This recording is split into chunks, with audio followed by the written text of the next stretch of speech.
Good evening. We are still on the 18th of February 2022. I'm now going to do part 4 of the book. This is especially for you, Deborah Roll, my spiritual daughter, Queensland, Australia. I hope you're well. This is specially dedicated to you, so I don't worry if anybody else watches it or not, but this is especially for you because it's been a long time, 29th of January until now, because of breakdowns and not of me, but computers and things. And thank you for everybody's concern that I was ill. I'm not ill at all, thank you, Lord. But I thought this would be wonderful for you, Deborah. I hope you're enjoying it. This is probably going to hopefully reach the end of the book on this part 4. Wednesday, 12th of May, 1790. All morning, Emily pleaded with me to patch Mary, her cloth doll. The poor thing has lost an arm and a leg, and every seam has split. I promised her that I would, then added, but first you must practice your letters. In the dust outside our hut we wrote, "The Lord is my shepherd." Once she had printed this, I tried a rhyme my old teacher Dr. Nelson had shown me. "Knock on the door, peep in, lift up the latch, walk in." Emily copied this almost perfectly, though she still gets her D's mixed up with her B's and wrote boar instead of door. I had intended to spend the rest of the morning dusting and sweeping, but Emily pleaded with me to take her to Sarah's. Seems that Sarah has promised Emily a sweet biscuit.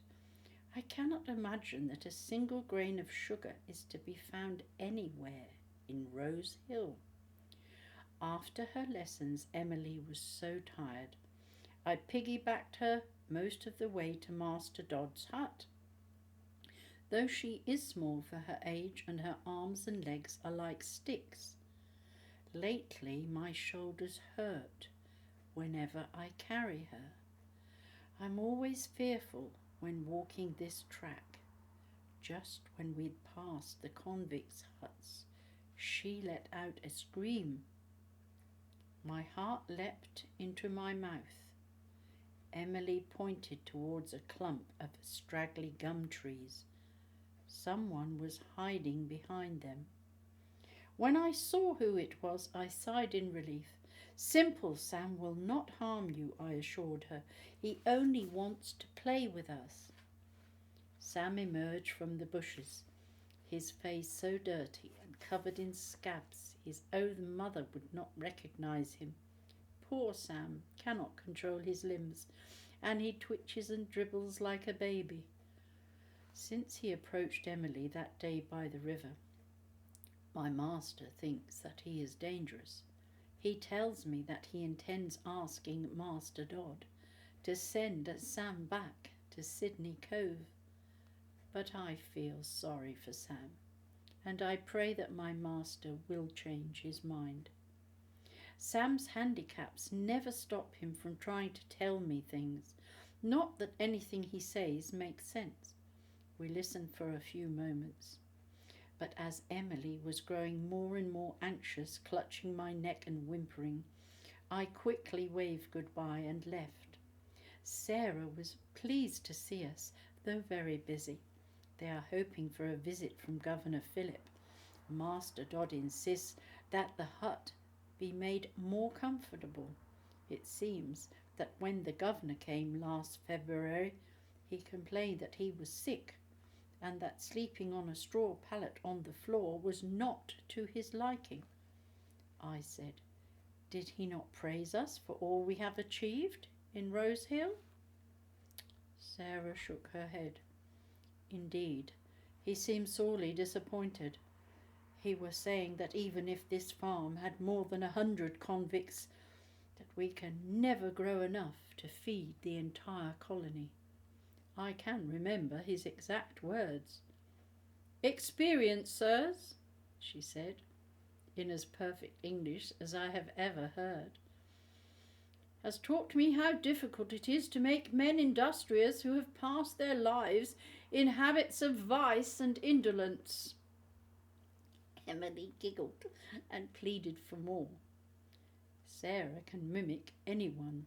Back in London, before she went to jail, she worked in a playhouse, and she can make herself sound like anything she chooses.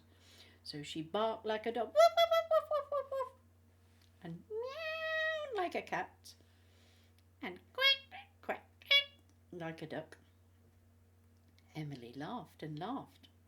I'm sure that so much laughing can only do her good, even though her papa urges me to keep her as quiet as possible. Lizzie, I hear good reports of your new master, Surgeon Russell, Sarah told me. The men say he can cure their sicknesses with leeches, and he also tells them to avoid the salt meat and to eat wild spinach and trap animals. Do they listen to him? I think some must. Certainly they are healthier. Before we left, she gave me 2 duck eggs and told me to cook them in a pan together with some ship's biscuits and potato tops, as this would make a tasty flan. But Emily was disappointed, as Sarah had to confess that there is not a single grain of sugar left in all of Rose Hill, not even in the exchange for rum. Tonight we ate the flan with a good appetite. After I cleaned our tin plates, we settled in front of the fire, keeping my promise. I started patching Mary, Emily's doll. Why do you call your doll Mary? Her papa asked. The child's lower lip trembled. Papa, you know Mama's name was Mary. It stops me missing her so much. I glanced at Winston. He also looked ready to weep. He pretends to be strong and to enjoy teasing girls, but I think that he refuses to show his true feelings, as he thinks this is unmanly. Before everyone sank into a permanent gloom, the surgeon turned to me. Come now, Scheherazade, let Emily and Winston hear more of your story. I shook my head. Sir, Scheherazade invented her stories. Mine are quite true. Yes, yes, he patted my shoulder. Once your life was most perilous, and it's surely a miracle that you're still alive. But now you're safe with us, and little can befall you. So you must tell us about your stay in Newgate Prison. I sighed a little. Then I settled closer to the fire and began. Briefly, I told them how some poor folk claim going to jail is little different from being cast onto the streets of London. Certainly the cells had no furniture, and every corner was knee-deep in filth. Nor did the turnkeys provide us with straw or clothes, and there was hardly anything to eat. Rich prisoners bought what they needed from the turnkeys, who made great fortunes out of other people's misery. The poor could only steal from each other. Many died of starvation and disease. My master said, "How did you manage?" "Sir," I said, "I would certainly be dead if Sarah had not found me." A log slipped out of the fire. My master carefully replaced it. A possum ran over the roof, making a hissing sound. The noise reminded me of the women I had met in Newgate who quarrelled and stole each other's few belongings. When I was pushed into my cell, I was so frightened I just wanted to die. Sarah found me crouched against a wall, my eyes tightly shut. A gaggle of women was trying to steal the few things I had managed to bring with me. My master said, "Did she not approach you as yet another thief?" I said that I thought she had, and that was why she chased the other women away. But then we started to talk, and I told her that what had befallen me. She must have had much need of a friend, because very quickly she told me about herself. She was a married woman, but her husband had treated her so harshly. She had had to knife him to protect herself. Though her husband was not badly hurt, he called for the runners and had his wife sent to jail. I paused to examine my stitching. My master took the opportunity to lean forward to take a lighted twig from the fire and light his pipe. "I'm almost out of tobacco," he said regretfully. "A small loss, but my pipe is such a comfort." He turned to me. "Come now, Scheherazade, continue." I looked up from my sewing. Sarah said to me, "I have little in the world to live for, and neither have you. So we will protect each other." "And Scheherazade, did she?" "Sir, she most certainly did. Without her protection, I would not be here." In the pause that followed, my master knocked his pipe against the hearth to empty it. I note that he mostly calls me Scheherazade, but when he forgets and calls me Lizzie, he lingers over my name, almost as if it has some special meaning for him. I think that once he was attached to another Lizzie. I would like to ask him who this was, but I think he would see this as far too bold for a convict servant. He turned to his son to say sternly, "Learn from this story how a single misfortune can ruin a man's future." Winston yawned and ignored his papa's message. "Enough for tonight," the sergeant murmured. "I am tired, and Emily is already asleep." We checked that no logs could fall out of the hearth and settled our pallets on the floor. I can just manage to stay awake long enough to write this down. Thursday, 13th of May, 1790. My master came home to tell us that we will be leaving for Sydney Cove in 2 days' time. He said a message had come from the governor. It seems that every surgeon in the colony is needed there. I was so excited. I have been in Rosehill for nearly a year.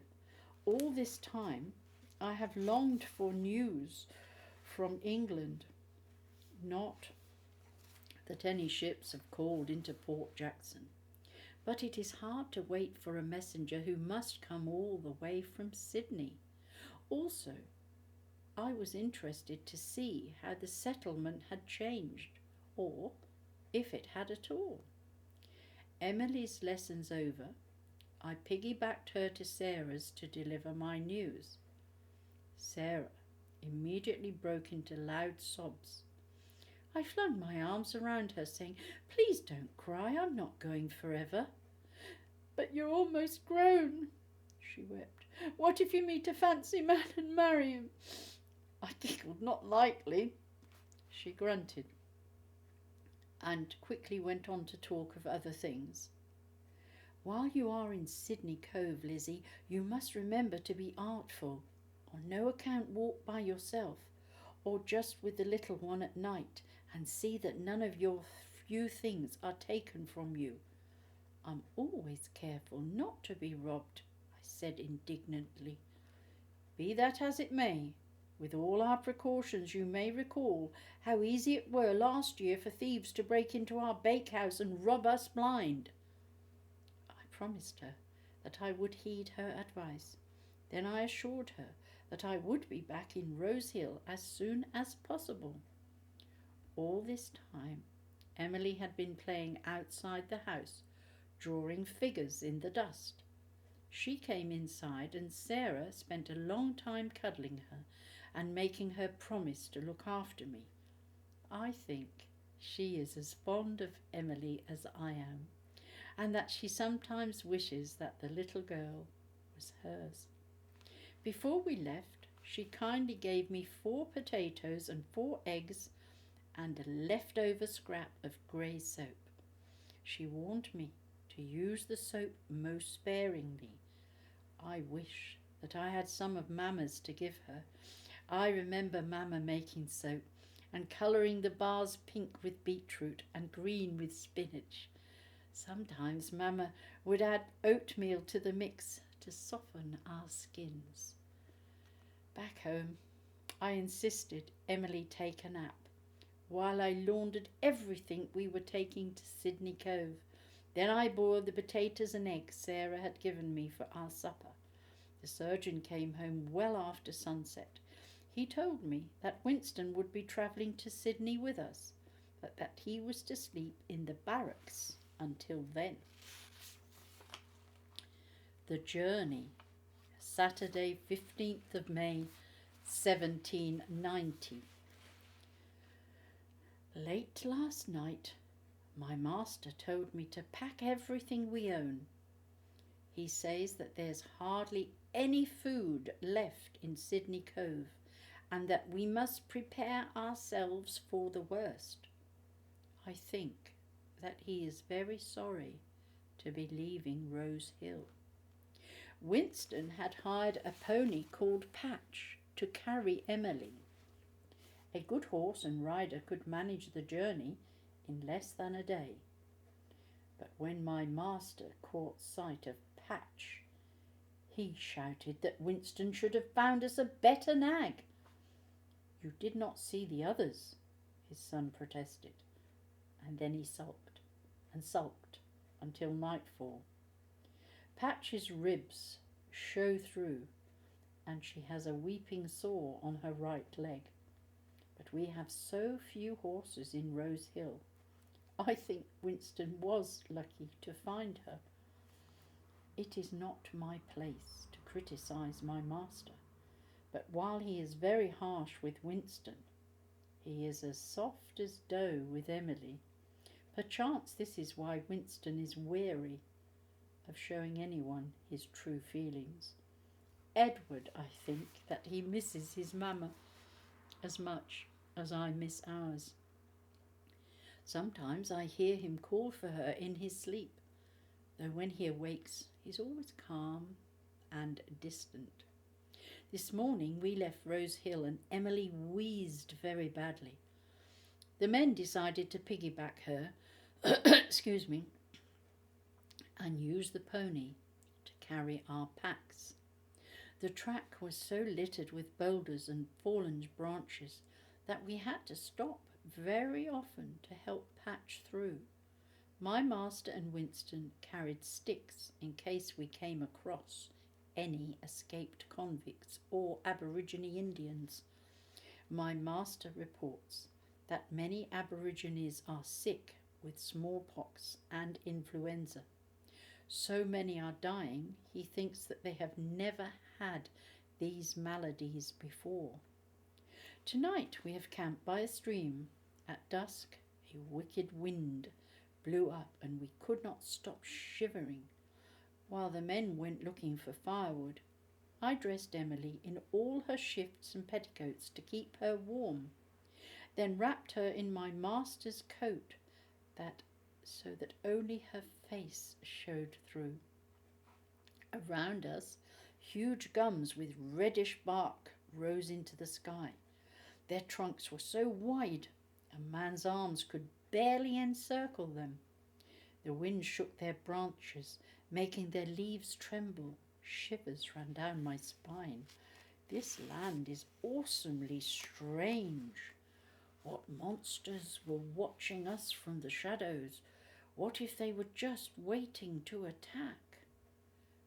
We supped on a little salt pork and hardtack, though there was hardly enough to touch the sides of our bellies. Then my master turned to me. "Come on now, Scheherazade," he cried, and I had to smile at my new name. More of your story will help us forget how hungry we still are. I was tired and would have liked to stay quiet, but my master has shown me so much kindness I did not dare refuse. Drawing closer to the fire, I began.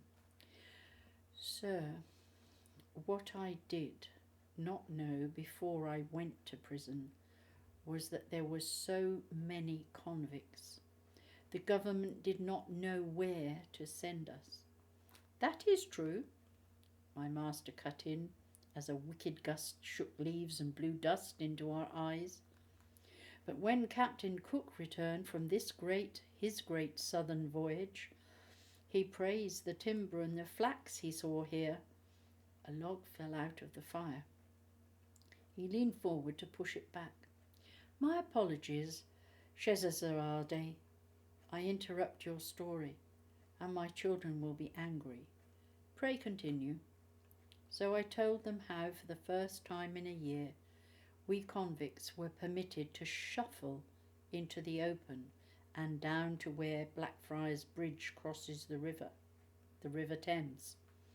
I told them how wonderful it was to breathe fresh air and see people going about their everyday affairs. When we reached the docks, we were pushed onto barges that sailed to Portsmouth.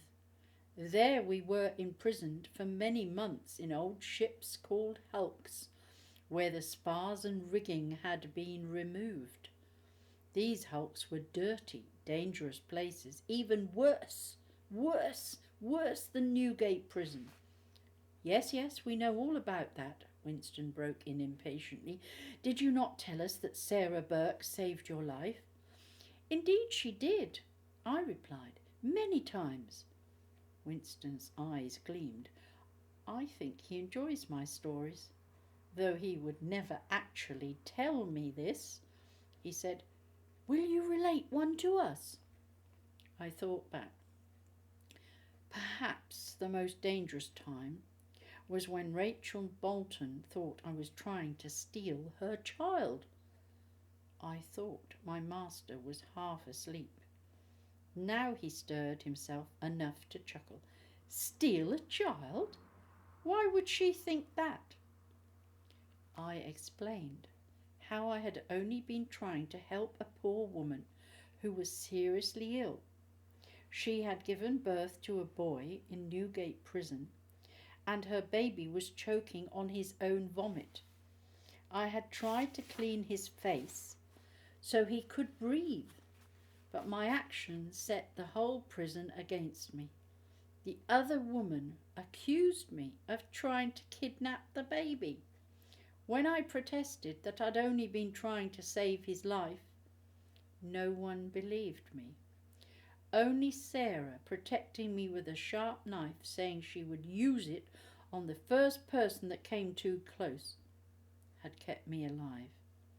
The hair on the back of my neck prickled as I recalled those crazy women crowding around and how close to death I had been. A loud sigh came from Emily. I turned to see if she was unwell, but she was sleeping most soundly. Winston asked, "What happened to the mother and child?" They died shortly after. So many maladies ran through the hulks, it was a miracle that any of us were strong enough to step on board the Lady Penrhyn and sail for Botany Bay. I would have continued, Only my master's hand stopped me. Enough for tonight, Scheherazade, he said gravely. More of this sorry tale will make us wakeful.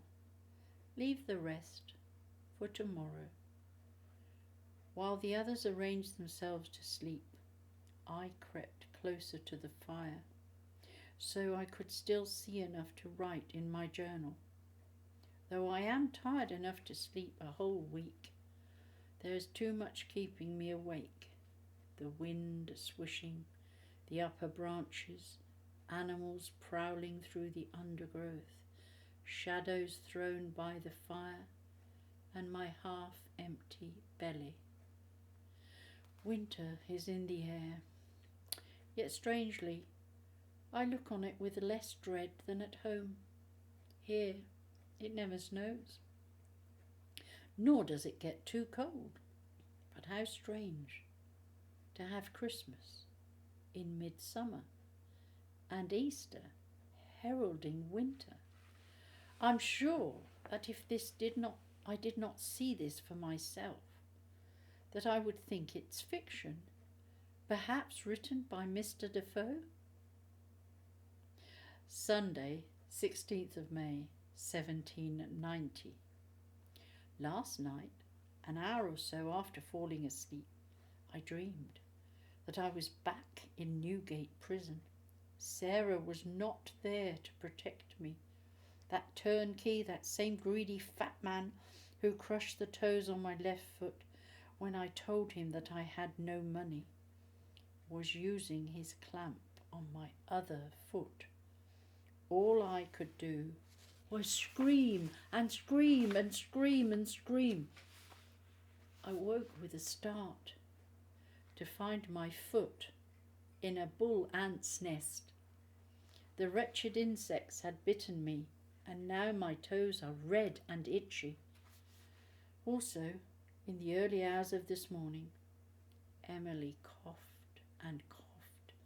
Then she threw up everything she had eaten the night before. Her papa had brought with him some crushed tea tree leaves. He instructed me to heat these leaves in a pan with some water. We put a shawl over Emily's head so that she could inhale the fumes. Half an hour later, the worst of her gasping stopped. Even then, the surgeon decided that she was not well enough to travel and that we should stay here another day. Winston was most dreadfully disappointed. I think he can hardly wait to join the rest of his regiment. Secretly, I was relieved. This morning I'd woken with severe cramps in my belly. My master says the salt pork is rancid and that it is responsible for all our troubles. Last night he looked me up and down with a critical eye and said, "A little more food and perchance you would grow taller." I did not know what to say. Whenever I complain to Sarah about being too small and thin, she will say, "Lizzie, you might look like a child, but after all your misfortunes, you do not think like one." This morning, the smoke from our fire brought several visitors to our camp. The first was a man with piercing grey eyes, a most prominent nose with a bump in the middle, a balding head, and a florid complexion. Because he came in torn breeches, a sleeveless shirt, and carried a musket, we thought he must be an escaped convict, and we sprang to our feet in fright. My master reached for his stick. The man held out his hands to show us that he meant no harm. He bowed and quickly introduced himself as Lieutenant William Collins. He said, "My apologies for coming upon you like this, My uniform is so shabby, I only wear it when I am on duty." Winston whispered to me that he knew this lieutenant.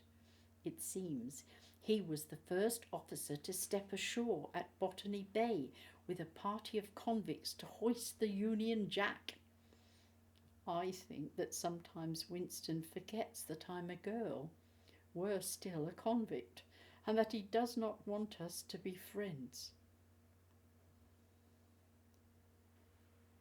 The lieutenant and my master settled in front of the fire. We heard more of the situation in Sydney Cove. The lieutenant reports that there's much stealing of food. The governor has given each person or family a plot to grow vegetables, but the lieutenant says that too many folk know little about farming, and even if they do, they are too weak to work. Winston repeated a rumour that many folk were dying from the lack of victuals, and he wanted to know if this was true. "There is a food of a sort," Lieutenant Collins said reluctantly.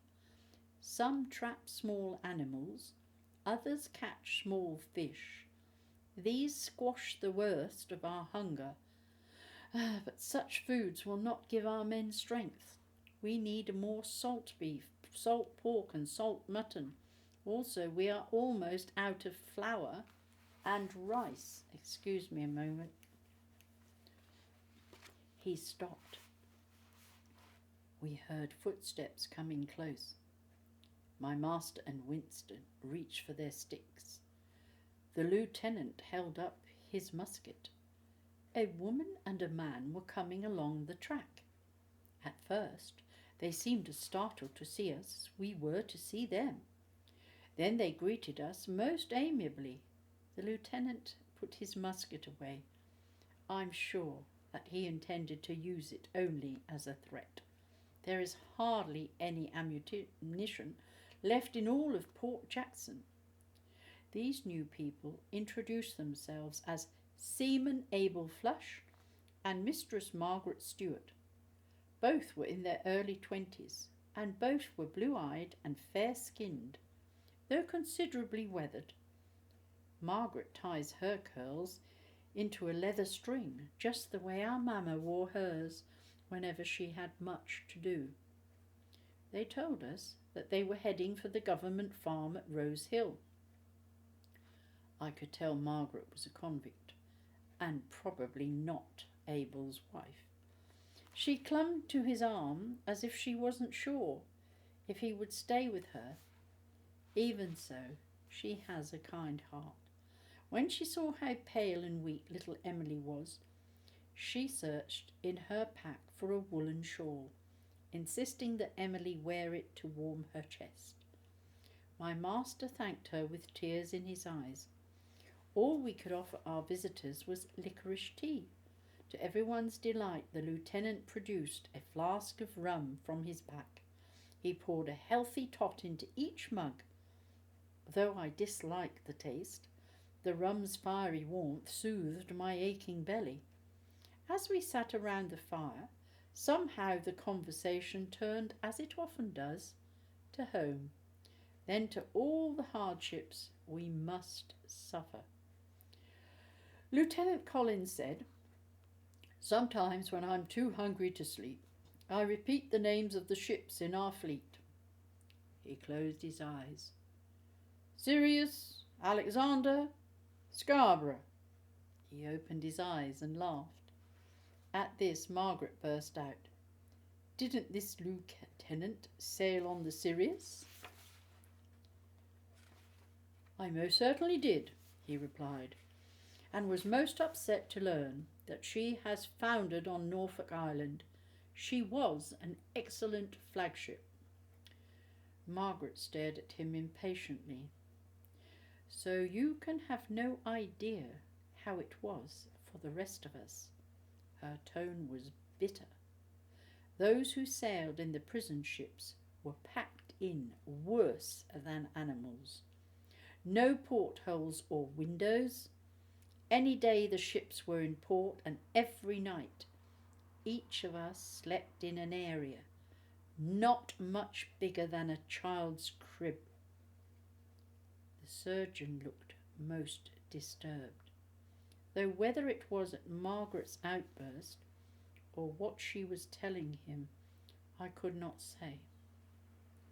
He said that it was true, that he did not see inside the prison ships, but surely it could not have been so bad as she described. She would not let him finish. We were like caged animals, she cried. We could not stand up or move about without hurting ourselves. We had to lie perfectly still until the sun rose next morning. Nor were there any candles or lanterns to light our nights, I said, adding my own piece to her story.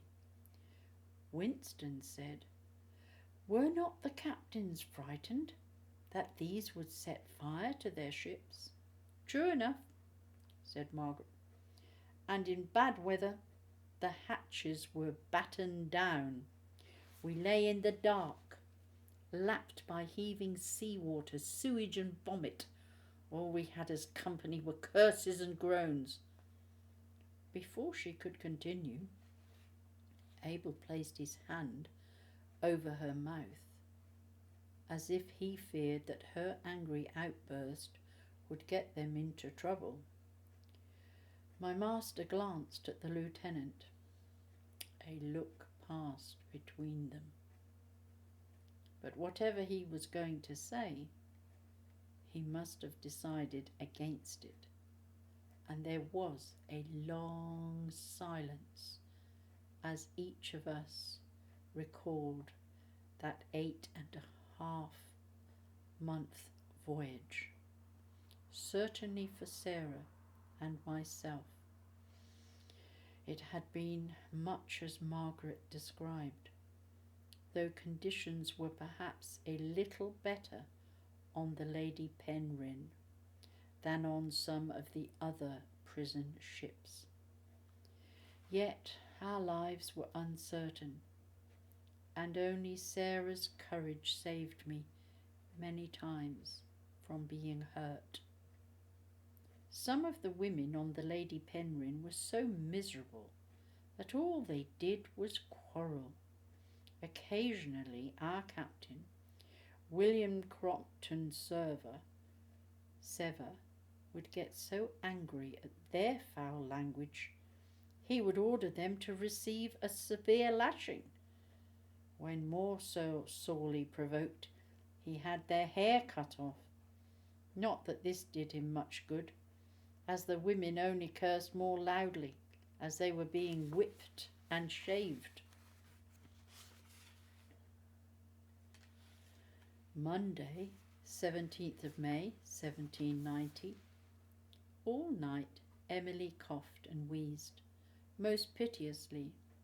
None of the surgeon's inhalations could ease her distress. He said that she was still not well enough to travel, and that we should rest here another day. Not that I mind, as I will use the time to fill my journal. The lieutenant had noticed me writing, and he wanted to know what ink I use. He says there's hardly any left in Sydney. I told him that my friend Sarah mixed certain barks, beet skins and charcoal. Then this leaves this potion in a pot for 2 weeks to absorb the iron. He picked up this book and glanced through the pages. You have a fair hand, for a convict, that is. He finally commented, Surgeon Russell tells me that you are teaching his little girl her letters. Sir, that I am, I replied. His glance was shrewd. You are not the only diarist in Port Jackson. Philip keeps excellent records. Captain Watkin Tench also keeps a very full journal. Do you show your writing to others? I shook my head. Better not to mention that what I write, Edward, is for your eyes only. But ever since I'd started this journal, something had been bothering me. "Sir," I said to the lieutenant, "I intend posting this diary to my brother in England, but I do not know if the ink will last long enough for him to read my words." He saw my point and poured a little rum into the ink to preserve it. I thanked him very carefully, then waited for him to turn to my master before picking up my pen. Marines can take offence so easily. They are too easily provoked. Winston is like a prickly porcupine. If ever I speak to him, his answers are miserly, almost as if he cannot bear to spare me too many words. His lofty attitude always reminds me that I am a convict girl and am thus to be despised. At the same time, he tells his papa that our legal system is unfair and that it should be changed. "Why do you speak such rebellion?" my master once asked him. "You question everything far too openly. In France there's much talk of revolution." He looked most concerned. "Winston, be careful, or you will be sent to jail for treason and trying to provoke a mutiny." His son flushed angrily, and his stammer grew worse. I can't we tolerate a system that allows so many hungry people to be hung and transported." It was on the tip of my tongue to remind Winston that his rebellion could start by being kinder to me, his convict servant. But I thought better of it. Teasing him would only make things worse. While we were thus gathered around the fire, my master asked me to relate more of my story. At first, I was too shy to speak in front of so many people, and I shook my head. But when my master insisted, I told them how Sarah and I were imprisoned for many months in the hulks. Here conditions had been even grimmer than they had been in Newgate prison. Many prisoners died from disease and neglect. Meanwhile, Captain Phillip worked very hard at collecting the stores needed for such a long voyage. As my master said, only a terrible outbreak of prison fever on the Alexander hurried things along. If we had brought everything on Captain Phillip's list, we would not presently be on such short rations. Emily was awake and feeling slightly better. She joined in the conversation. "Why, Papa," she cried, "what did we leave behind?" He reached over to stroke her cheek. "Clothing for our women, lime to make mortar to hold our bricks together, and we brought too few fishing nets. We certainly need more nails. Most importantly, there is no shot for our muskets, so we cannot hunt for game." The lieutenant said, "At least Captain Phillip took enough food to last 2 years of settlement. He could hardly have known that our crops would fail." My master nodded grimly. Although while we were on board ship, the food was not equally shared. "True enough," Winston broke in. "The men, convicts, received only 2/3 of the Marines' rations, and the women only half." The lieutenant's eyebrows shot up. "You think the women deserve more?" A faint noise made me glance around. Margaret was red-faced with anger. She cried, "Many women were heavy with child or suckled small babies. They were feeding two mouths. They needed more food, not less. If those babies and children had been properly fed, many more might have lived. She burst into loud sobs. Through her tears she managed to tell us that she had given birth while on board ship, but that her baby died shortly after we left Cape Town. This time, Abel did not attempt to silence her. Even the lieutenant fell silent. I think he has a kinder heart than he would have had us believe. I placed my arms around Margaret and whispered, "This also happened to my friend Sarah. Her baby was stillborn." Still tearful, Margaret managed a smile. "But I'm once more with child." She patted her swollen belly. Though she hangs on to Abel's arm and looks into his eyes, deep inside, I think that she has as much fire as Sarah and will suffer as little nonsense. Suddenly, I heard a crackling noise. It came from behind me. I sprang to my feet and shouted a warning. Someone was creeping up on us. My master decided that Emily is well enough for us to continue our journey. He calls to me to quickly gather our belongings together.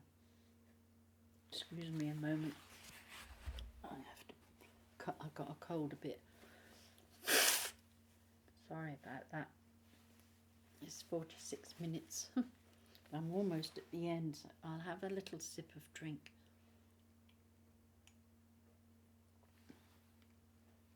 Excuse me. Sorry, but I had to do that. I can't edit this either. I'm no good at that. So that will be in there, unfortunately. Sydney Cove, Tuesday 18th of May, 1790. We are presently settled in our new home, and I have much to say about that. But first I must finish recording last Sunday's adventure. Someone had crept up on us. I shouted a warning. The men rushed to my side. "Watch for the pony," the lieutenant yelled. "Someone is trying to steal it." Sure enough, a convict had crept up to where Patch was tethered. He tried to lead her away. As the men came bearing down on him, he bared his teeth and stood ready to do battle. Before the convict's fist could land, Lieutenant Collins hit him over the head with his musket. The convict moaned and crumpled to the ground. A deathly silence followed. "You've killed him!" Margaret shrieked. We stood there too horrified to speak. But no. The convict sat up, nursing his head. Abel set about tying the thief's hand behind his back. My master stood over him, waving his staff. "Not again," the convict whimpered. "Don't hit me again." "Why not?" My master said sternly. "You were stealing our pony. You deserve to be punished." "I'm hungry," the convict whimpered. "I ain't had nothing in me stomach all week. Me rations were all stole. I need victuals or I'll die." Poor Patch. She might have a running sore on her right leg and limp very badly, but she does not deserve to be anyone's dinner. I glanced at my master, even though I know him to be the kindest soul in Port Jackson. His next move astonished me. "Let the villain go," he told Abel. "He can no longer harm us." This was the truth, as the fellow could no more fight anyone than swim back to England. Abel shook his head. "He'll only steal someone else's goods." And to the convict, You knows what happens to horse thieves. They strings them up. He turned to us. How about we teach this scoundrel a lesson? At this the convicts set up such a huge hue and cry. I had to remind myself that he was not the only one who was famished.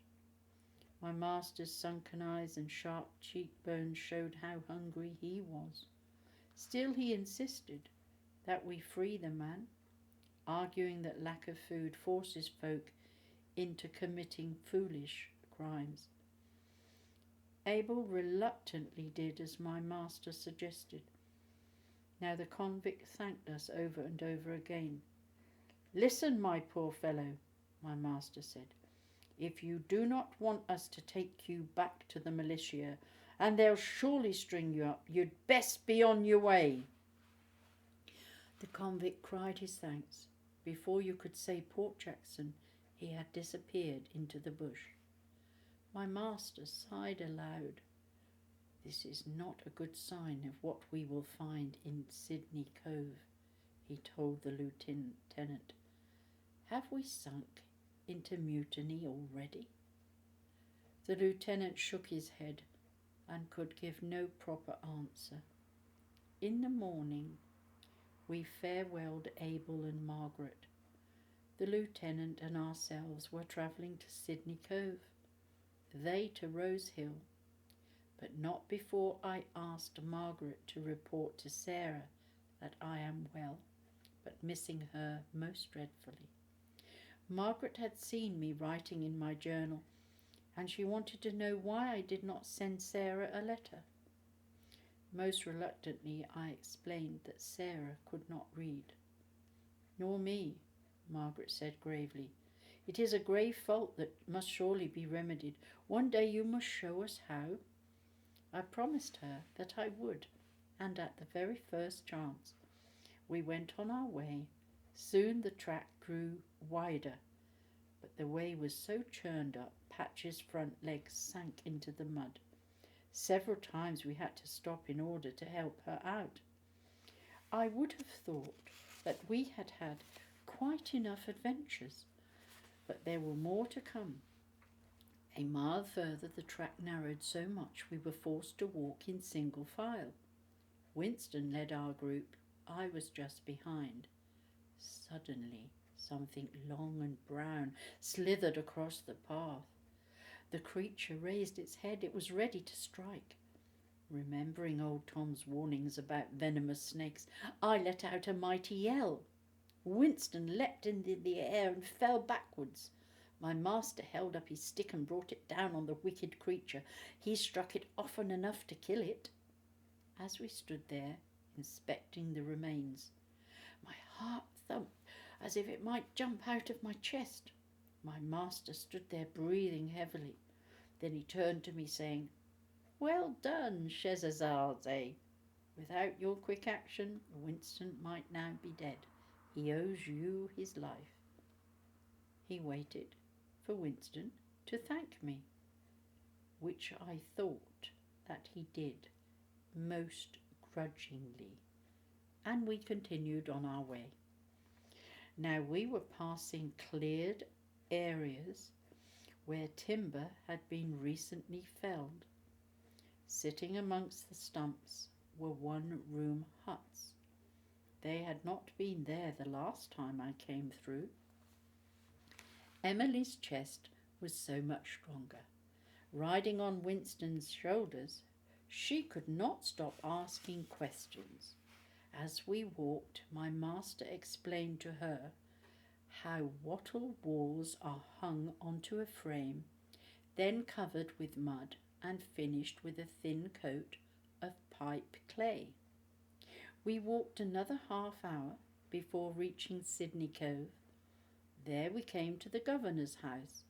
My master had planned to call in to deliver certain tidings from Rose Hill, but so many people were waiting to see Governor Phillip. Excuse me, I've got... sorry, but my nose has a tickle. It's a nuisance. It tickles sometimes. My apologies.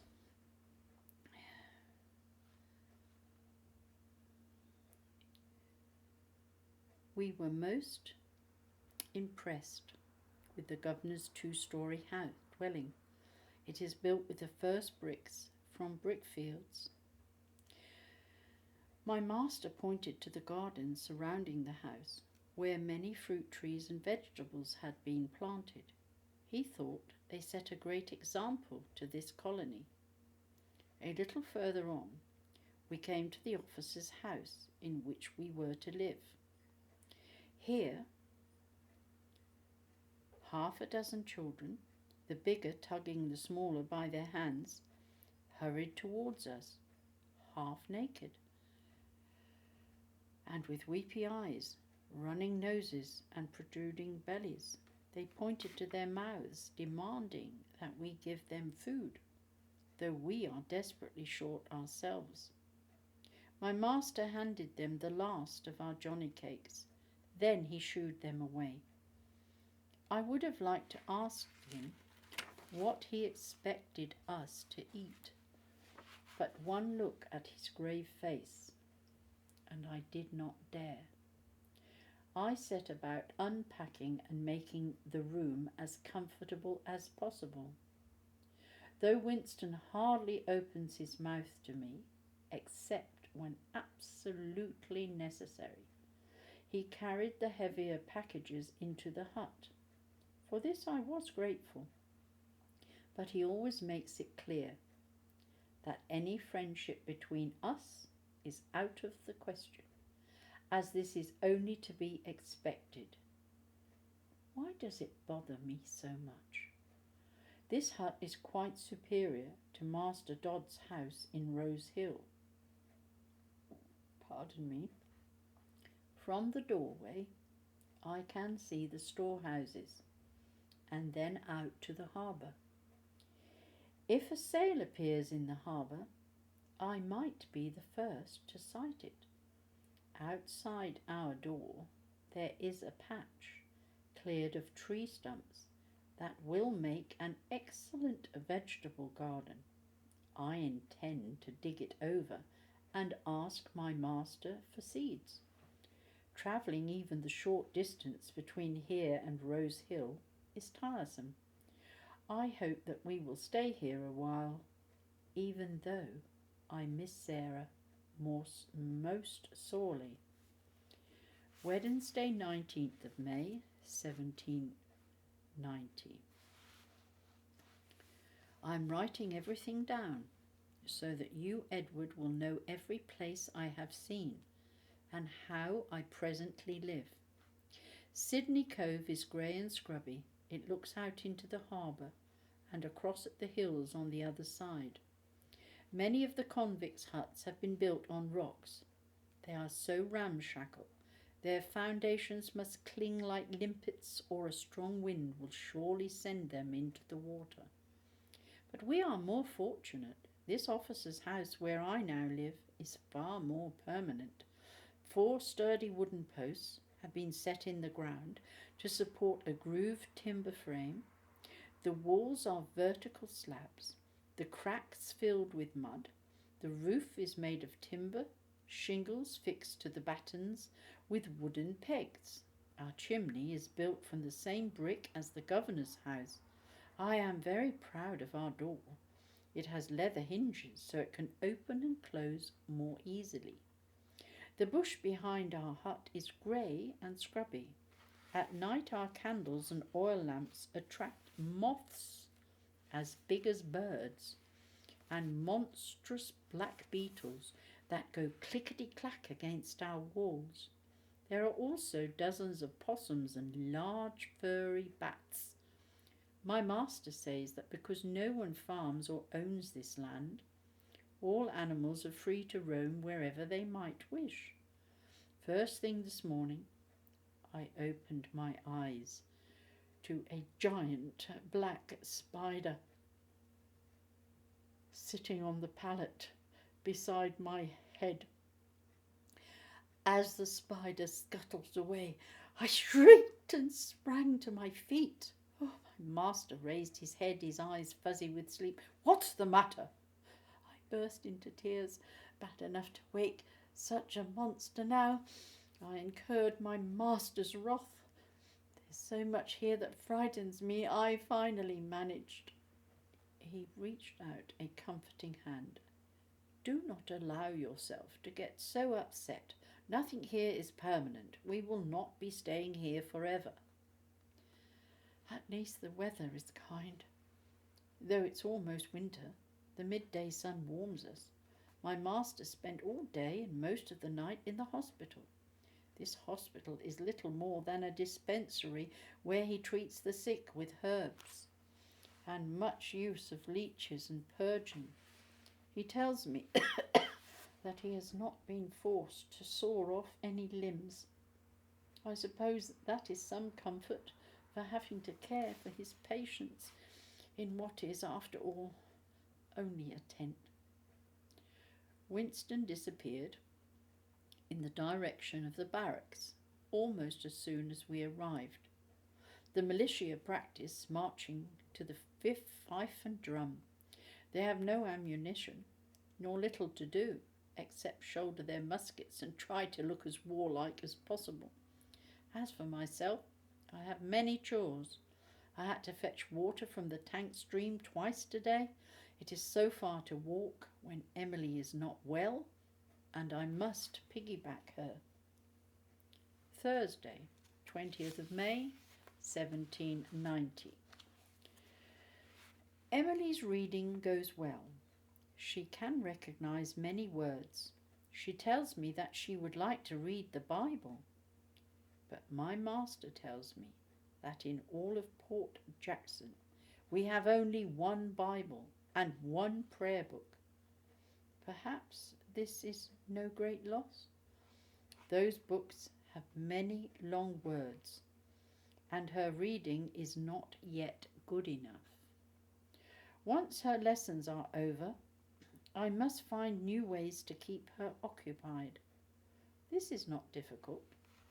People still go about their business, though with a little less willingness than if they had full bellies. How we long to sight a sail. Everyone thinks that any loud noise, such as thunder or a tree being felled, is the cannon announcing a ship's arrival. They race in great excitement towards the wharfs, only to be just as quickly disappointed. There is a hill not far from here where we get an excellent view of the harbour. It will be our favourite place to settle. When Emily's lessons are over and the housework done, we will come here to gaze out to the harbour. Emily longs to be the first to sight a sail. This morning we set off to explore this colony. Turning left, we walked past the storehouse. It has a canvas roof and timber walls, and set off against the wharfs. As we got closer, the path became so steep it was hard not to slip and fall. On the wharf, a group of men were casting lines. Several small fish lay between them. They must have thought that we had come to steal their catch, because they shouted at us to stay away. As we took off, I heard them quarrelling amongst themselves. My master reports that lack of food makes people tired and irritable. Perchance he is right. If I ask Emily to put on her boots or cap, she weeps and refuses. We hurried inland. From here we could see more forest. Dark mountains hover on the horizon. I shiver whenever I look at them. They are a curious colour purple, or maybe dark blue, like nothing I could ever have imagined, not even in my dreams. Surely dragons and one-eyed monsters lurk in those ridges and valleys. As we hurried towards the river, We heard banging from the forge, soldiers drilling at the barracks to the fife and drum, people calling to each other as they carried water to their huts. Soon we came to a timber bridge. Here a crowd, dressed in the most ragged excuse I've ever seen for clothes, was quickly gathering. What I first thought was a prayer gathering turned out to be a seaman perched on a tree shouting, "You tells us why the governor gives us much victuals to the convicts as to us freemen. Most of them are no better than Aborigines and Indians and don't deserve the same rations." A fellow tall and brawny, and almost certainly a convict, stepped out from the crowd to smile. "Who says?" "I does," the seaman retorted, though he was thin as a whippet and would hardly bear to reach the other's chest. The convict pulled the seaman to the ground and set about teaching him a lesson. Several onlookers objected, and a free-for-all broke out. To add to the confusion, some militiamen standing by decided to subdue the crowd with the ends of their muskets. Emily and I watched all this from a safe distance. When the fight seemed to be heading our way, I piggybacked Emily past the male convict huts towards the barracks. She has so long wished to visit Winston. Instead, we ran into Mistress Isabella Lawson, who had sailed with me on the Lady Penrhyn. The good mistress greeted me most warmly. Then she wanted to know how Sarah was, and what government farm was like, and was it true that we were living there like kings, and did we really eat 6 meals a day, and when would we start sending food back to Sydney Cove? Before I could explain that things were not so much better in Rose Hill, we were joined by Mistress Jane Chapman, also bound for the barracks. She carried a basket. It had a fishy smell. It was probably for someone in the militia, though she would not say who this was. Jane has a well-known weakness for rum. I was sure that she intended trading her basket's contents for something more potent. The women set about gossiping. First they spoke about the convict Mary Bryant, who had recently escaped from Port Jackson by boat. Then the women moved on to Governor Phillip. Seems that our governors, though an excellent seaman and administrator, had never obtained a post worthy of his talents. Isabella thought it had something to do with him missing a front tooth. Jane sighed wistfully. "It's said that he earns £500 for running this colony. What I could do with that money," I said. "Even 1,000 guineas will not buy you food where there is none." "Lizzie's right," Jane exclaimed. By now Emily had heard enough. She kicked my ribs, insisting that I go into the barracks and find Winston. I did so reluctantly. Has not Sarah always warned me to stay away from places where men gather? To my relief, Winston saw us soon as we walked into the barracks. He offered to carry Emily home. She's always thrilled to see him. As she managed to chatter all the way there, I could tell that she was breathing more easily. Friday, 21st of May, 1790. Today Emily refused to do her lessons. I told my master, and he said that we should take 2 days' holiday. I carried a stick in one hand and Emily clung to the other, Together we have been exploring the colony. Walking helps us ignore our rumbling bellies. Governor Phillip has further reduced our rations. Now 1 week's food for each person is 1 kilo of pork and 1 kilo of rice. We must eke this out with whatever else we can find. Many are eating rats, birds, possums, even snakes. Some have managed to grow a few vegetables. I have planted seeds, potatoes, lettuce, parsnips and carrots, in a wooden box that my master found for me. My master is fortunate that vegetables are offered to him in exchange for his services. Yesterday he came home with an excellent cabbage, some half-grown carrots and 6 potatoes, though these were green, and gave us diarrhea. My master says folk complain that they are too weak to do a proper day's work. He tells me that if an officer invites another to dinner, that the visitor cannot come unless he brings his own food. From what I have seen, there is little in this settlement to admire. As each day drags by, people must pull their belts a little tighter. Chests are hollow, arms and legs are like sticks, hair falls out in clumps, teeth become shaky. Hunger sinks a person's eyes into their sockets.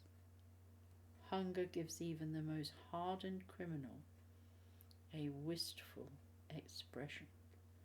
If anyone carries a little extra flesh, he or she is accused of stealing food. At the same time, many women are heavy with child. It seems that by next summer, instead of reaping oats and corn and potatoes as we should be doing, we shall be birthing babies. Not that the children look any better than their parents, ragged, lice-ridden, with swollen bellies. Many have dreadful coughs and running noses. Some are orphans. These have formed small gangs of thieves, as excellent at their trade as in any London. But word has gone out that Surgeon Russell has food. Each time I walk outside, I am approached by groups of children who beg and beg most piteously. I feel sorry, very sorry for them, but I have nothing to spare. Saturday, 22nd of May, 1790. Yesterday, as we walked along the shore, I noticed folk gathering shellfish. So this morning at low tide, Emily and I walked along the shore. I used a sharp knife to prise oysters and mussels from the rocks. Emily pulls a face whenever I insist that she eat her share. I tell her that if she swallows very quickly, she will begin to enjoy them.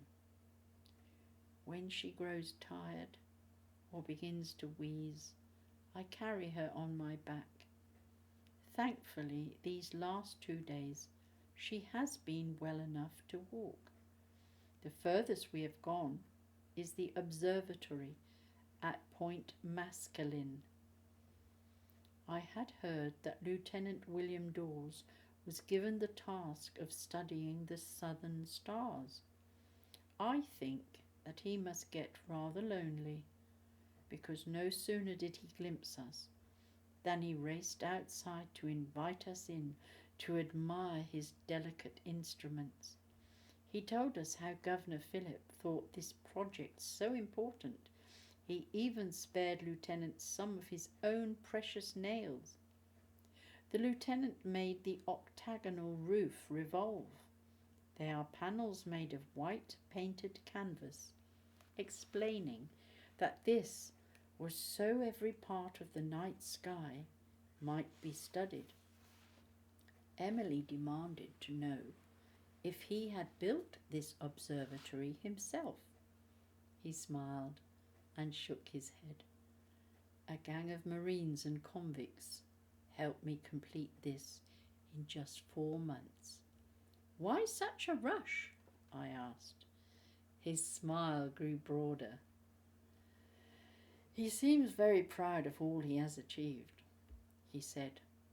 Very shortly a comet is expected to streak over the southern skies. Excuse me a moment.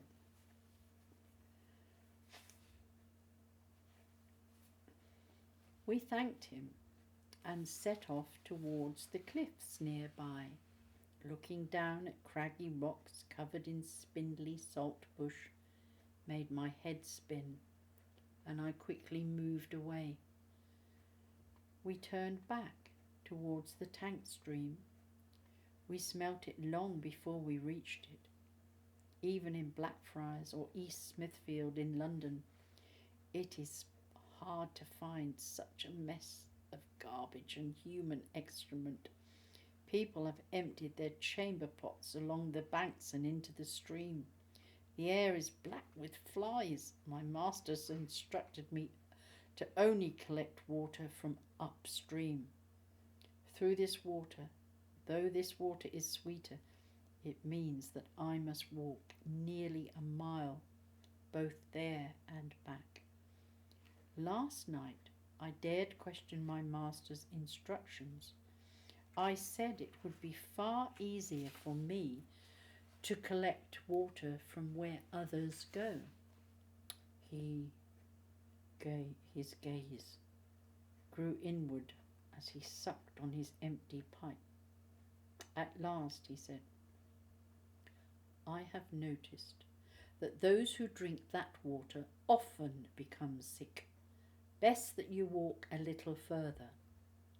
One more task to add to all my others. He also instructed me to carry enough water to bathe Emily. At first I objected, saying that the sea soaks her well enough when we go looking for oysters, but she is still in her clothes. He replied, and so much salt cannot be good for her delicate skin. I think a bath would do us all good. I have calculated that I must bring home at least 4 buckets of water and then set about heating them. When I reminded my master that we had no soap, he said that we could scrape ourselves with a tin spoon and add crushed tea leaves to the water. He says that this will soothe our chapped skins. More and more, he reminds me of my own father. Papa was also hard, though very fair, taskmaster. Lately, if I try to recall what he looked like, instead, my master's face comes into my mind. Edward, is your memory any better than mine? If ever I try to picture your face, you stay constantly 6 years old. Do you have fair hair and blue eyes like myself? Are you tall? I mean as tall as a 10-year-old boy can grow? Or are you short like me? No matter how often I tell myself that one day we will be together, when you are half a world away, it is too hard to believe this. Tonight, preparing that bath tired me immensely. Perchance it is hunger that weakens my body and sinks my spirits this low. Sunday, 23rd of May, 1790. This morning I went upstairs to fetch more water. Emily was wheezing, too much to walk. so I piggybacked her most of the way. My master instructs me to never leave her alone, not even in the hut, as some very strange folk roam this colony. Emily has long wanted to visit the school, so after our midday dinner of a little rice and peas pudding, we set off in that direction. We heard the children long before we saw them. Camped under a copse of river gums, they were reciting the Lord's Prayer.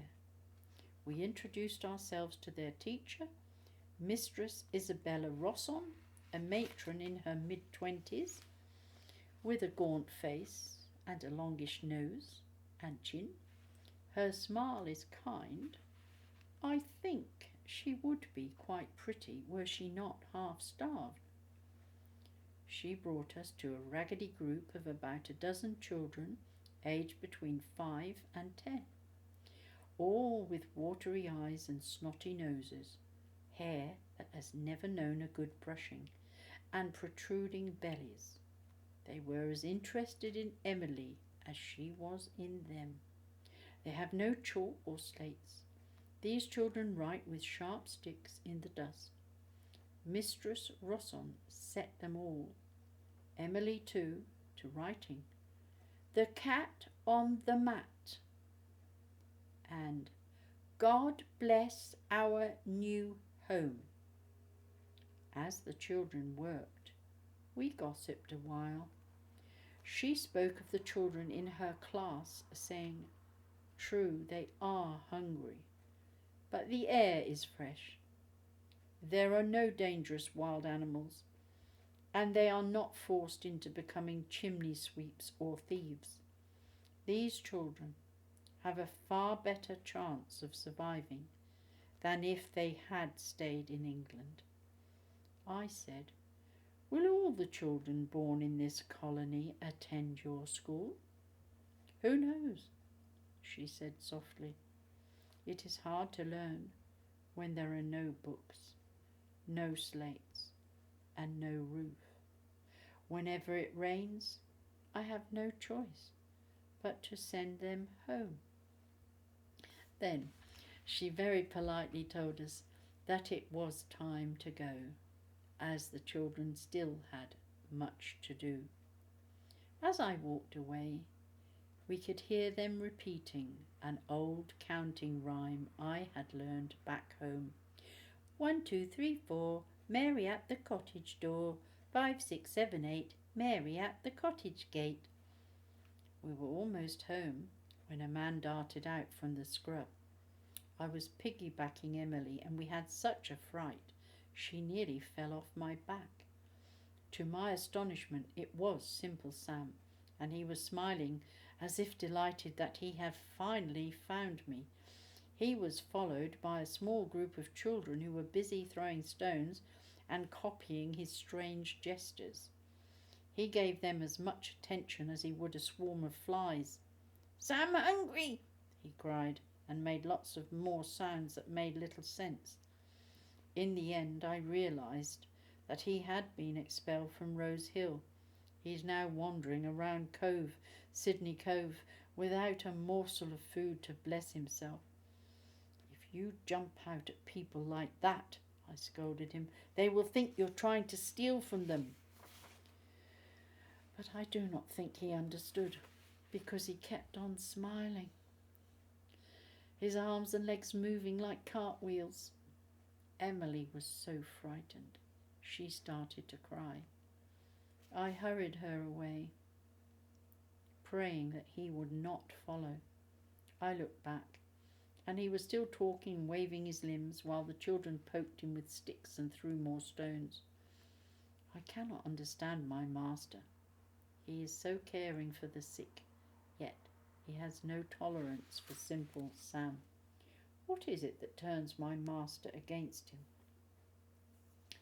Back home, I boiled a small fish with the last of the carrots for supper. Even Emily, and she eats very little, is hungry. I wish that I owned a fishing net. Perhaps I could find some string to use as a line. What if I fashioned a hook from one of our nails? To this I could attach a chicken feather as bait. Chicken feathers? When Mamma was alive, she would dye them with vegetable peelings to decorate Lady Jane's splendid hats. Edward, how far away England seems. How I hate this dull bush that surrounds us. What I would give to see soft hills misty with rain, and the little cottage with the thatched roof, where we were both born and I grew up. I tell myself that Mamma is in heaven, and Papa too, that they keep watch over you and me, and this is why I am still alive. But sometimes it is hard to believe this. My master is watching me write. He asks me every day for a full report of our activities. He wants to know where we have walked and what we have seen. I am careful to tell him everything, but I've not mentioned Simple Sam. I know that he will order me to keep Emily well away from someone he thinks is dangerous. Tonight I have a toothache, and it is hard to concentrate on my journal. I had asked my master to look into my mouth. He says that a left back tooth is totally rotten. He will have to pull it out. I asked him to leave this for later, but he says that the longer this tooth stays, the more painful it will be. Before the extraction, he has promised to give me a tot of rum to lessen the pain. Monday, 24th of May, 1790. Winston has borrowed one of the rowboats. He tells me that he intends to spend all day fishing. He did not invite anyone to go with him. I thought this most selfish of him, but was hardly surprised. Mostly Winston only thinks about himself. Yet it is a shame that he did not take Emily, even for a little while. Surely the boat's gentle movement would bring more colour into her cheeks. Even if he does catch a fish, it will be tasteless, as we have no salt. Pardon me.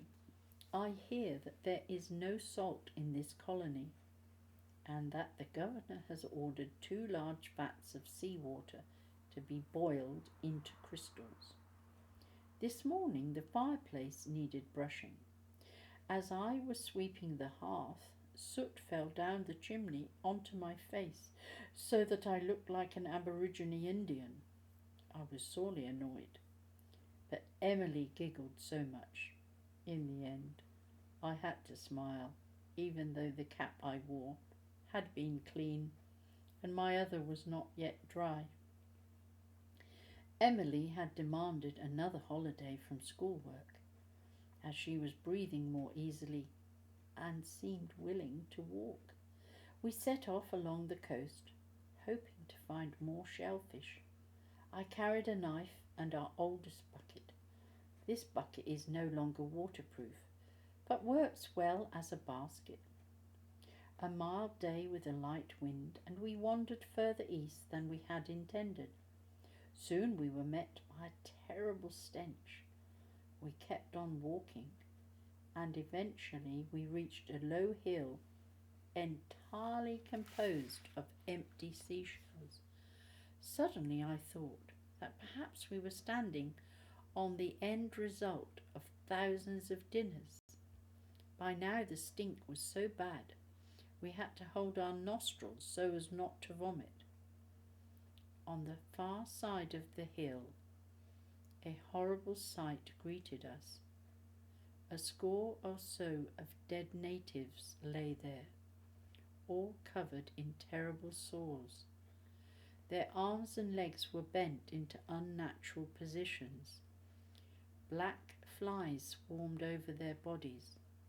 One corpse, this was a female, held a baby in her arms. Aghast, I clapped my hands over Emily's eyes and hurried away. My master had mentioned that smallpox, cholera and influenza have swept through the Aborigine Indians. This is the result. It would seem that the poor things are too sick to even bury their dead. All thoughts of gathering shellfish forgotten, we rushed back along the track that led to our house. Tuesday, 25th of May, 1790.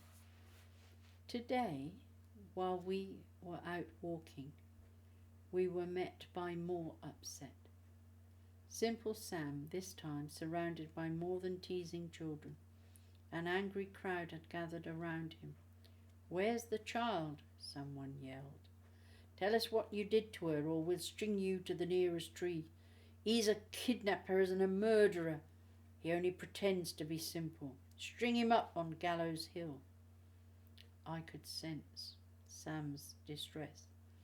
Even someone as foolish as Sam can grasp hatred when it's solely directed towards him. I approached an old crone. She seemed one of the ringleaders, to ask what was happening. Her witch's chin bobbed up and down. "Mistress Mullen's child, a girl of less than 4 years, has disappeared. She's seen talking in him," and she pointed accusingly at Sam. I said, Has no one gone to look for the child?" The crone shook her head. Just then I glimpsed Winston edging round the crowd, pulling Emily by her hand. She protesting mightily, I set off after him. We caught up with him outside our hut, where I quickly explained what was happening. Then I pleaded with him to help me rescue the poor fellow. He shook his head and went to walk away. I clung to his arm, hotly insisting, "But you must. Sam is totally harmless. It is only his speech and the way he cannot control his limbs that make folk think he is dangerous. You always talk about how people are judged unfairly, how they transported and even hanged for the crime of being poor. Now you'll let them murder Simple Sam for no fault of his own." Actions must suit brave words, and I burst into angry tears. He flushed scarlet and stammered, "Are you accusing me of cowardice?" But I had gone too far. I would gain nothing from making Winston angry. "No," I cried, "but you cannot let them hang an innocent man." I pushed Emily into his arms and ran back to where Sam was facing an increasingly hostile crowd. There being no way I could protect him without turning the crowd's anger onto myself, I followed Sam. They dragged him all the way to Gallows Hill. Here we were met by a terrible stink of rotting corpses. Several bodies swung in the wind. Black crows wheeled lazily around them. While I watched in dismay, the crowd pushed Sam towards an empty spot on the gallows. Suddenly, a slight figure, hat hiding his hair, handkerchief tied over his face, and carrying a musket, walked towards the crowd. I thought that I recognized that slim build. Then I decided that this must be my imagination. Had not Winston refused to help Sam in any way? The masked figure pointed his musket at the ringleaders. They came to an abrupt stop. The masked man shouted, "First, this villain must be properly tried in a court of law." That stammer. Winston. As I stared in disbelief, someone in the crowd yelled, "We tried him enough." "Do not make me fire," Winston threatened. "Ignore him," someone yelled from the sidelines. "He ain't got no shot. There ain't no shot in all of Porter Jackson." Winston swung his musket around. "Shall I prove to you otherwise?" And amidst much muttering and cursing from a crowd after blood, and not too choosy as to who it might be, he grabbed hold of Sam. Then he led Sam to me. Still pointing his musket at the crowd, he helped me pull Sam behind a clump of trees. Then we took off towards home, dragging Sam behind us. Emily had been laying on her pallet, but as soon as she glimpsed Sam, she shrieked in fright. We had to pull him back outside, so she would no longer be so terrified. I cried, "Where can we hide him?" Meanwhile, poor Sam was gibbering and shaking enough to start an earth tremor. I reached out to comfort him, but even in such a life-threatening situation, it was hard to stand too close, as he stank so badly.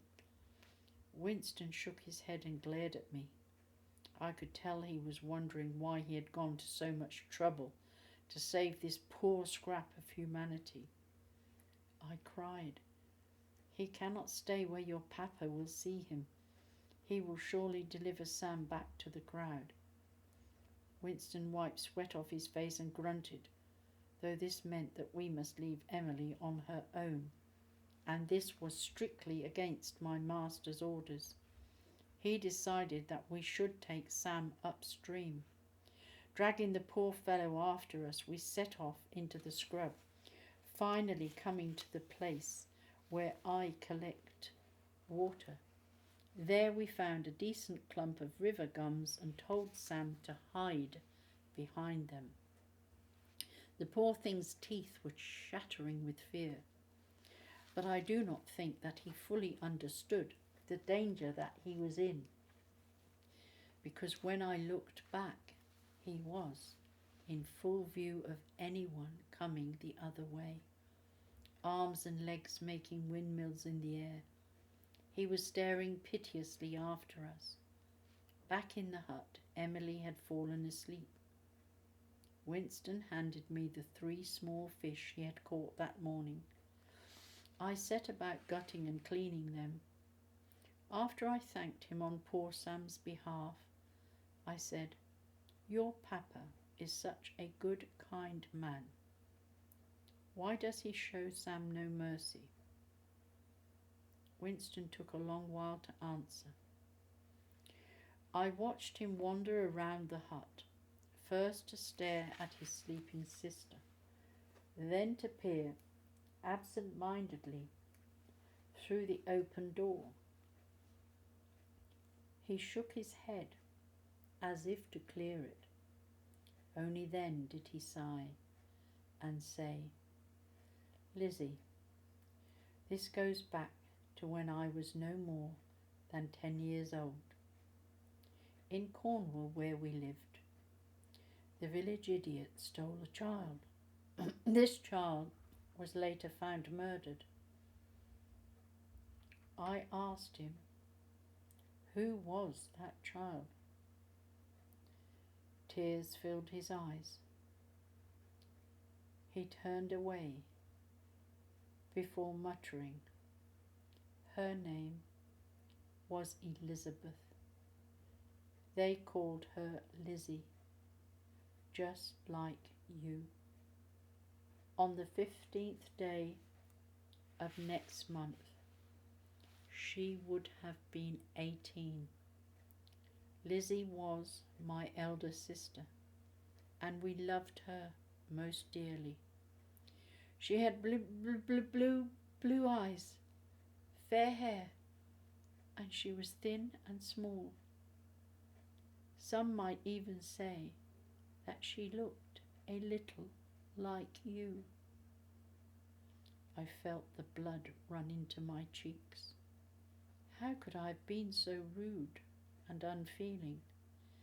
Yet it was as if a veil had been lifted from my eyes. This explained why my master could not tolerate Sam. Then I cried. But simple Sam is different. He has not enough strength in his arms and legs to kidnap anybody. The poor fellow is hungry. Winston rubbed the back of his neck and did not answer. We listened to the birds carol in the trees outside. Truly, it must be easier to be a bird. I thought tiredly.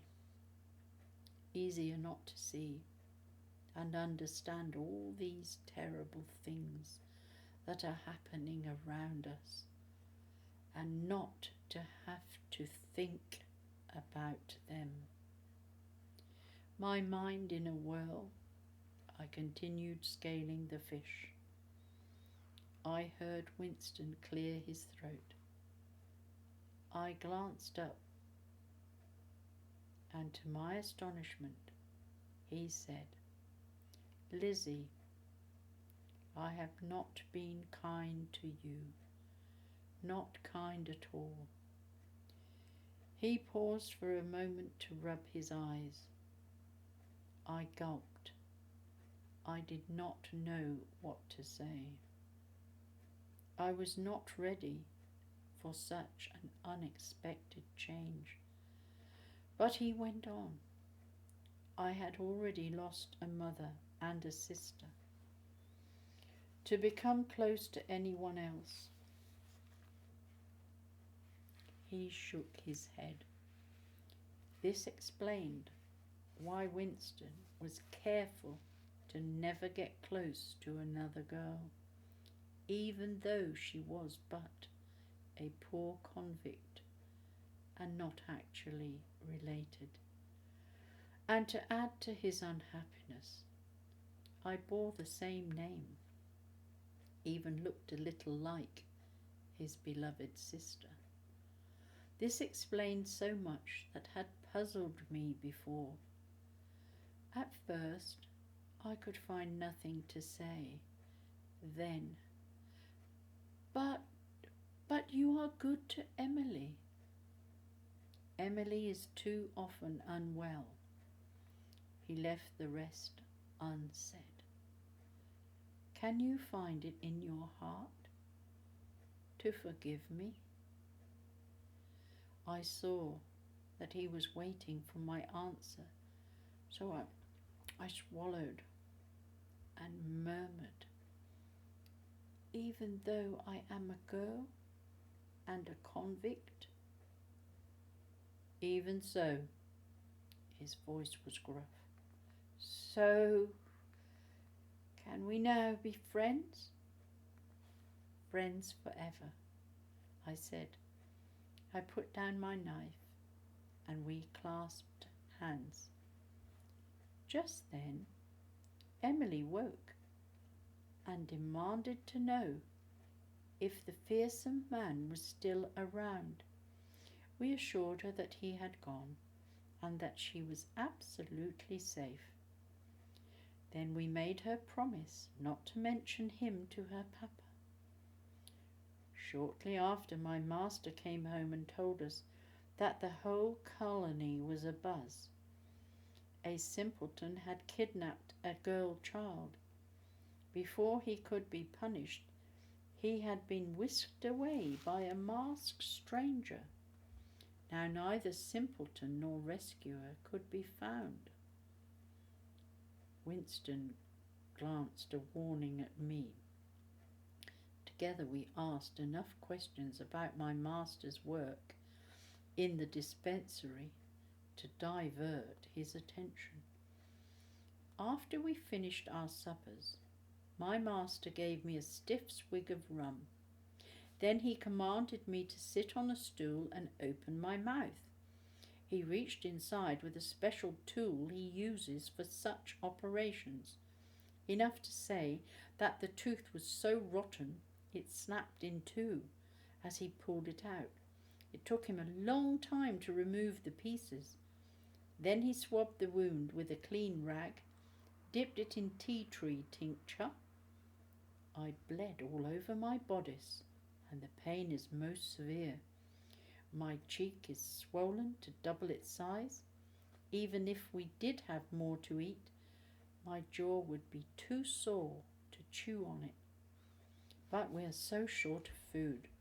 My arms and legs are nothing but skin and bone, and no matter how often I wet my hair to smooth it, the texture is coarse and brittle.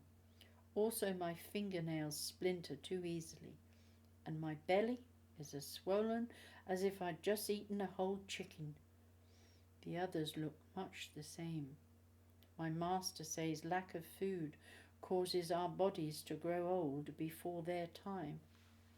Though it is very late, he has kindly allowed me a little extra oil for the lantern, so I can record today's events. I think that he likes to see me filling this journal, though he never asked to read what I have written. If he did, I do not know what I could say. Perchance there are things in here that will offend him.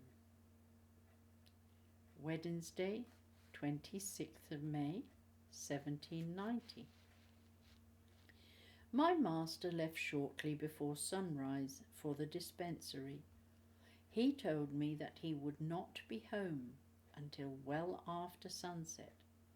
Not long after, I heard shouting. I went outside to see a group of men vanishing along the track leading inland. Back inside, I stared at Winston. The same question was in both our eyes. What was happening to Simple Sam? Winston pulled on a shirt and set off after the crowd. I had much to do, but while I fed Emily a little porridge made from boiled rice, my knees trembled with anxiety. Poor Sam, what was happening to him? An hour later, Winston returned. He did not have time. He did not have to speak.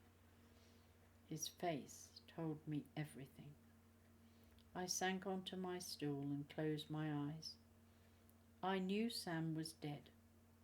My mind's eye saw his poor body swinging in the breeze on Gallows Hill. Then I remembered the stolen child. Did they find her? Winston slowly nodded. This is the terrible thing, he said. The girl is alive and well. The mother had drunk so much rum. She had totally forgotten where her child was. Suddenly Emily started to cough and wheeze. Before I could rush to her aid, she had thrown up all her breakfast. I was about to scold her for wasting food and for not vomiting into the bucket when I realized that she was fighting for air. Winston helped her clean the vomit off herself. Meanwhile, as my master had instructed, I filled a pan with hot water and poured into it a few drops of my master's mixture, as he makes from crushed tea leaves. We held Emily's head over the fumes. This seemed to relieve the wheezing, but her cheeks and lips were so drained of blood they seemed almost blue.